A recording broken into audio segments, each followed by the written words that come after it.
শুভ সন্ধ্যা বন্ধুরা। আজ হলো 17 সেপ্টেম্বর 31 ভাদ্র মঙ্গলবার। আজকের সন্ধ্যার বিশেষ বিশেষ খবরগুলি হলো: মোবাইল চার্জ করতে গিয়ে এক ভয়ঙ্কর ঘটনা। খাটিগড়ার তারিণীপুরে মোবাইল চার্জ করতে গিয়ে বিদ্যুৎস্পৃষ্ট হয়ে মৃত্যু হলো এক তরতাজা যুবকের। বিস্তারিত থাকবে প্রতিবেদনে। প্রকাশ্যে এলো দিল্লির নয়া মুখ্যমন্ত্রীর নাম। দিল্লির নয়া মুখ্যমন্ত্রী অতিশী মারলেনা। সংবিধানের চেতনার পরিপন্থী। আপাতত বোলডোজারের চাকায় তালা দিল সুপ্রিম কোর্ট।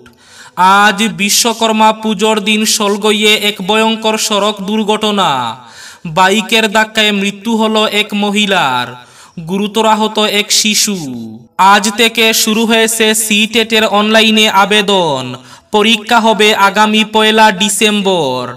সব কিছু ঠিকঠাক থাকলে আগামীকাল থেকে সুতারকান্দি বন্দর দিয়ে আবার শুরু হচ্ছে রফতানি। পাতারকান্দির দক্ষিণ বিলবাড়ি নদী বাঙ্গনে তলিয়ে যাচ্ছে বাঁধ। পরিদর্শন বিধায়ক কৃষ্ণেন্দু পালের। চাকরি পরীক্ষার প্রশ্নপত্র ফাঁসের ঘটনায় জড়িত 16 জন গ্রেফতার। গ্রেফতার করা 16 জনের মধ্যে 12 জনই শিক্ষক। আগামীকাল চন্দ্রগ্রহণ। ভারতে শুরু হবে সকাল 6টা থেকে। গাঁও পঞ্চায়েত, আঞ্চলিক পঞ্চায়েত, জেলা পরিষদের সীমা নির্ধারণ নিয়ে শুনানি। 18 থেকে 20 সেপ্টেম্বর পর্যন্ত দিতে পারবেন পরামর্শ, দাবি, আপত্তি। এবং শেষ খবরটি, হাইলাকান্দি করিমগঞ্জেও ড্রাফট ডিলিমিটেশনের নোটিফিকেশন প্রকাশ। তাহলে বিস্তারিত খবরে যাওয়ার আগে অবশ্যই ভিডিওটিতে একটি লাইক করে চ্যানেলটি সাবস্ক্রাইব করে পাশের বেল আইকনটি বাজিয়ে রাখবেন এবং ফেসবুক পেজটি ফলো করে ভিডিওটি অবশ্যই শেয়ার করবেন, যাতে সঠিক তথ্যগুলো সবার কাছে পৌঁছাতে পারে। এবার শুনুন আজকের খবরগুলির বিস্তারিত। প্রথম খবর, মোবাইল চার্জ করতে গিয়ে এক ভয়ঙ্কর ঘটনা। খাটিগড়ার তারিণীপুরে মোবাইল চার্জ করতে গিয়ে মৃত্যু হলো এক ব্যক্তির। বিদ্যুতের সুবলে প্রাণ গেল খাটিগড়া থানাধীন তারিণীপুর 3য় খণ্ডের এক ব্যক্তির। বিদ্যুতের সুবলে প্রাণ গেল ওই তরতাজা যুবকের। মাত্র 34 বছর বয়সে বিদ্যুতের সুবলে প্রাণ গেল পরিবারের একমাত্র উপার্জনকারীর। বিদ্যুতের সুবলে কাছাড়ের খাটিগড়া থানাধীন তারিণীপুর 3য় খণ্ডের বোয়ালিপাড়ের বাসিন্দা মইনুল হক তালুকদারের মৃত্যু ঘটে। জানা গেছে ওই সময় তার স্ত্রী ঘরে ছিলেন না। কিছু সময় পর তিনি এসে দেখেন মইনুল হক তালুকদার মাটিতে পড়ে আছেন। সঙ্গে সঙ্গে চিৎকার চেঁচামেচি শুরু করে। আশেপাশের লোকজন জমায়েত হয়ে তাকে সঙ্গে সঙ্গে হাসপাতালে নেওয়া হয়, কিন্তু শেষ রক্ষা হয়নি। হাসপাতালের কর্তব্যরত চিকিৎসকরা তাকে মৃত বলে ঘোষণা করেন। সংবিধানের চেতনার পরিপন্থী। আপাতত বোলডোজারের চাকায় তালা দিল সুপ্রিম কোর্ট। আপাতত বোলডোজারের চাকায় তালা। এই মামলার পরবর্তী শুনানি আগামী 1 অক্টোবর। ওই দিন পর্যন্ত কোনো রাজ্য বা কেন্দ্রশাসিত অঞ্চলের প্রশাসন বেআইনি নির্মাণ ভাঙার যুক্তিতে বোলডোজার চালাতে পারবে না অভিযুক্ত কিংবা অপরাধীর বাড়িতে। মঙ্গলবার এই নির্দেশ দিল শীর্ষ আদালত। বিচারপতিদের পর্যবেক্ষণ, বোলডোজার নীতি ভারতীয় সংবিধান মূল চেতনা বা ভাবনার পরিপন্থী। যোগী রাজ্যে উত্তরপ্রদেশে জন্ম বুলডোজার দাওয়াইয়ের। এরপর তা দেখা গিয়েছে একাধিক বিজেপি শাসিত রাজ্যে। এই প্রবণতার বিরুদ্ধে একাধিক মামলা হয়েছে সুপ্রিম কোর্টে। গত 2 সেপ্টেম্বর শুনানিতে বুলডোজার নীতি নিয়ে প্রশ্ন তুলেছিল সুপ্রিম কোর্ট। বিচারপতি বি.আর. গাভাই, বিচারপতি কে.বি. বিশ্বনাথনের বেঞ্চ জানায়, কেউ অভিযুক্ত বা দোষী হলেই তার বাড়ি ভাঙা যায় না, এমন কোনো আইন নেই। বাড়ি ভাঙার ক্ষেত্রে সুনির্দিষ্ট নিয়ম থাকা উচিত। ভাঙলে সেই পদ্ধতিতে ভাঙতে হবে। আজ বিশ্বকর্মা পুজোর দিন অঘটন। সলগইয়ে ভয়াবহ সড়ক দুর্ঘটনায় প্রাণ গেল এক মহিলার, গুরুতর আহত হয়েছেন এক শিশু কন্যাও। তদন্তে বাজারিছড়া পুলিশ। জানা গেছে আজ বিশ্বকর্মা পুজোর দিন আনুমানিক দুপুর 12টায় সলগইয়ে পুজো দিতে বেরিয়ে যাওয়া জ্যোতি দুসাদ নামের এক মহিলা দাঁড়িয়েছিলেন রাস্তার পাশে। ওই সময় বাজারিছড়া থেকে আসা 2 যুবক দ্রুত গতিতে এসে বাইক নিয়ে জ্যোতি দুসাদকে সজোরে ধাক্কা মারেন। এতে মাটিতে লুটিয়ে পড়েন তিনি। গুরুতর আহত অবস্থায় সঙ্গে সঙ্গে তাকে হাসপাতালে নিয়ে গেলেও শেষ রক্ষা হয়নি। চিকিৎসকরা তাকে মৃত বলে ঘোষণা করেন। সঙ্গে থাকা তার নাতি পুচকিরও হাত ভেঙেছে বলে জানা গেছে। এদিকে সঙ্গে সঙ্গে স্থানীয়রা দুই যুবককে আটক করেন। তাদের নাম সন্দীপ দাস ও চয়ন দেব বলে জানা গেছে। প্রকাশ্যে এলো দিল্লির নতুন মুখ্যমন্ত্রীর নাম। সূত্রের খবর, দিল্লির নতুন মুখ্যমন্ত্রী হবেন অতিশী মার্লেনা। মুখ্যমন্ত্রীর বাসভবনে অনুষ্ঠিত আইনসভা দলের বৈঠকে সদস্য প্রাক্তনী অরবিন্দ কেজরিওয়াল অতিশীর নাম প্রস্তাব করেছিলেন। তা আপের বিধানসভা দল কোনো আপত্তি ছাড়াই পাশ করেছে। তারপরেই অতিশী বিধানসভা দলের নেতা নির্বাচিত হয়েছেন বলে খবর। সংবাদ সম্মেলনে আনুষ্ঠানিকভাবে অতিশীর নাম ঘোষণা করা হয়। অরবিন্দ কেজরিওয়াল ঘোষণা করেন তিনি মুখ্যমন্ত্রী পদ ছাড়তে চান। সেই মতো পরবর্তী মুখ্যমন্ত্রী কে হবেন তাই নিয়ে চলছিল জল্পনা। শেষ পর্যন্ত জল্পনার অবসান হলো। আজ অর্থাৎ মঙ্গলবার আম আদমি পার্টির নেতারা দিল্লিতে বৈঠক ডাকেন। সেই বৈঠকে ঠিক হয়ে দিল্লির মুখ্যমন্ত্রী অতিশী মার্লেনাই হবেন নতুন মুখ্যমন্ত্রী। তার নাম প্রস্তাব করেন অরবিন্দ কেজরিওয়াল। কেজরির সিদ্ধান্তে সহমত পোষণ করেন সঞ্জয় সিং, মনীষ সিসোদিয়া সহ অন্যান্য নেতৃবৃন্দ।